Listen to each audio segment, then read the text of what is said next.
Welcome to the Serious Shift Blogcast. We have only one question. What does Serious Shift mean to you?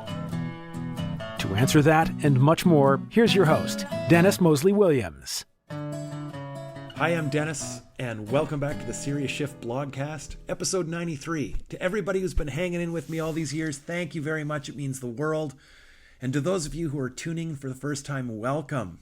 It's nice to have you here. I hope you find what you're looking for, and I hope you stick around and stay with us for a really long time. Here's my question.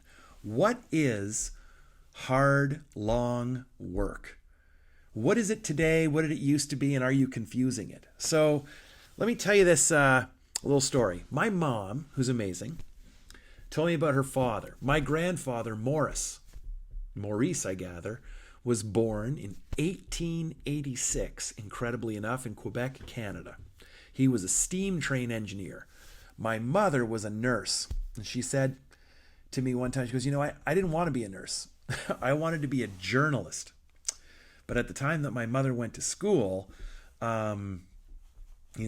she said basically women were three things. You were a teacher, you were a nurse, or you were a secretary. My mom chose nursing. It was the dark ages pretty much, right? So she said to her dad one time, "You're really lucky. You loved your job." And this says a lot about him, because he thought, what? No, I didn't.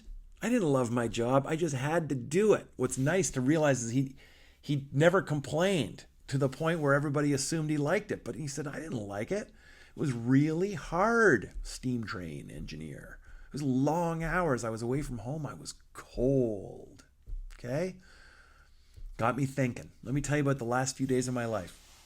Wednesday, I flew down to Florida, got in really late.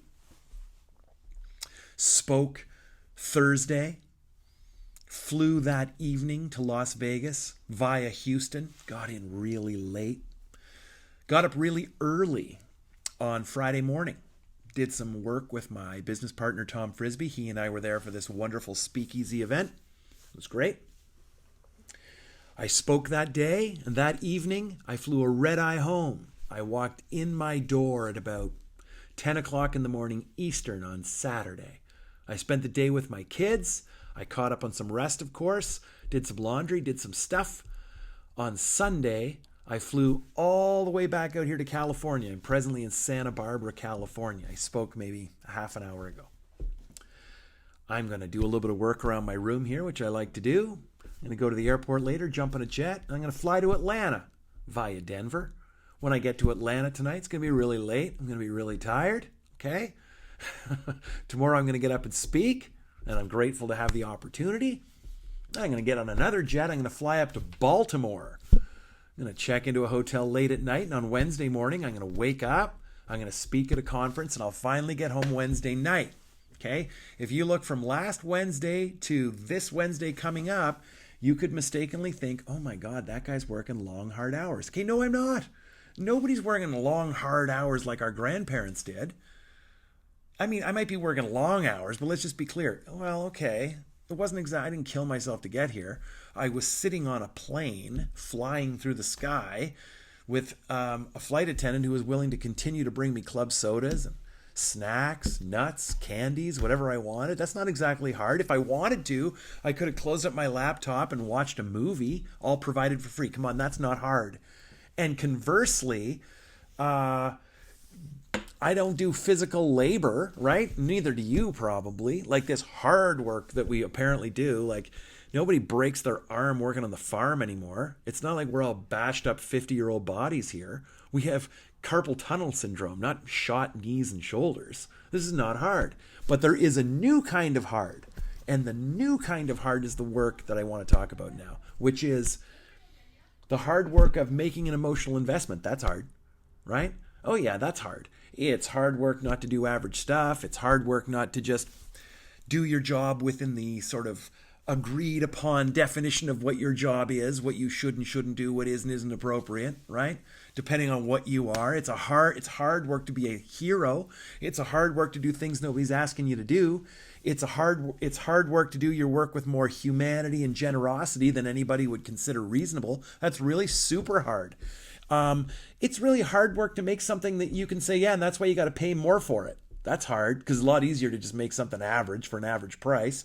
And it's really, really hard to resist the urge to do that, to hide in the status quo with everybody else. Yeah, it's hard work. But, when you think about it, all the people that have the success that you want to have, think about it. Are they working longer hours than you? Probably not. Are they smarter than you? No, probably not. But are they doing the hard work? Probably. If you look at all the people that you want to be, what you're going to find, what you're going to see is what they are willing to do is things that other people are not willing to do, okay? They're willing to invest themselves in it, okay? They're willing to say to people, this work's not for you. They're willing to create something that is for the outliers, for the people who care, right? I've said this for years. Don't ever make average things for average people. All they care about is price. Doesn't matter what your vocation is, how you found this blog. Maybe you're a teacher, maybe you're a financial advisor, maybe you're a homemaker, maybe you're an artist, maybe you're a mechanical engineer, maybe you are a freelancer of any kind. Doesn't matter what you do. It matters how you do it. The service of what you do is just a service of what you do. But the experience of what you do, of what you bring into it, that's the hard work. And that's the hard work that matters. So just think about this as you go through your day. Just sit back, push back, and ask yourself, okay, am I doing hard work here? Really hard? Am I redefining what this is all about? Or am I just kind of repackaging what's already been done? Okay? There you go. That's enough of a blog today. Okay? It means the world to me that you're out there. Thank you very much for the time and the attention and for pushing me and keeping me doing this and keeping me focused on doing hard work of my own. I sent a note to Tom Frisbee, my business partner, 5 minutes ago, probably just before I sat down to do this, where I said, hey, my tour, this speaking tour I'm on, after this, I'm completely destroying my keynote. I want to do something else. Even the stuff in my keynote that's great, that works, my dependable, reliable points. No, it's all going to go. I have to do it for self-preservation and for you. I can't risk not doing the hard work, becoming predictable. I never want to be one of those guys. So even the stuff that I love, I'm finding new ways to share it, talk about it, and make it matter. I'm doing even more hard work. The hard work will lead us to the work we love, and it will lead other people to us. You got here, didn't you? Listen, as always, thank you. Thanks very much for all of it. Reach out anytime you'd like. I'd love to hear from you. I'd love to talk to you. I'll see you soon. Be well. Cheers. May the shift be with you. Take care. We hope you enjoyed the Serious Shift Blogcast. We would love any suggestions, feedback on topics, ideas, or challenges that may have you feeling stuck. Also, please leave a 5-star review wherever you are enjoying this content. It helps Dennis out tremendously. On behalf of Dennis and the team, see you next episode.